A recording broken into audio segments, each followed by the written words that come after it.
বিষয়টা হচ্ছে গিয়ে অনেকে কথা বলেও, যেমন আমি আমি আমি কথা বলেছি বা আমি অনেকজনকে দেখেছি কথা বলতে, কিন্তু আমি একটু বড় পরিসরে জিনিসটা একটু সময় নিয়ে বুঝিয়ে বলি।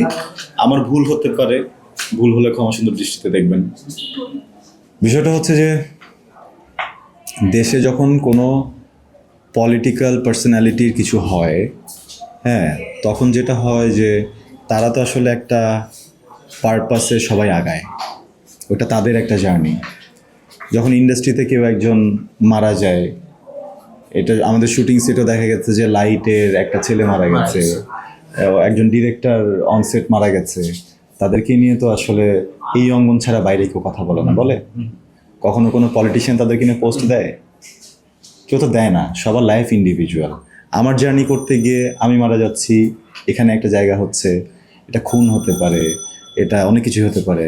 আপনাদের সাংবাদিকদের মাঝেও হচ্ছে গিয়ে দুইজন মারা গিয়েছিলেন, সাগর রুনি, তাদেরকে নিয়ে কজন পলিটিশিয়ান কথা বলেছে বা কজন পলিটিশিয়ান কথা বলে?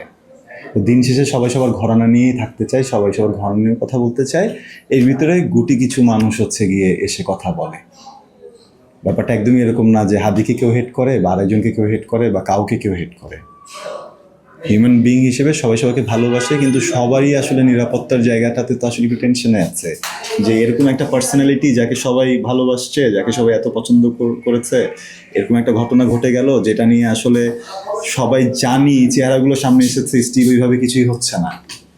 হ্যাঁ, তো এখান থেকে আর পাঁচজন হয়তো ওই সাহসটা পায় না। কারণ আজকে যদি আমি এটা নিয়ে যে আমি যে কথা বলি বা আমি যে যে কথাগুলো বলছি, আমি যে কথা বলে যাই, আমি যদি কালকে মারা যাই, আপনি কয়জন পলিটিশিয়ানকে দেখবেন রাস্তায় যে আমার জন্য দাঁড়িয়ে কথা বলছে? একজনও না। আমি এটা অন ক্যামেরাতেই বলছি, একজনও কথা বলবে না, কখনো কেউ কথা বলেও নি, কেউ কথা বলেও না।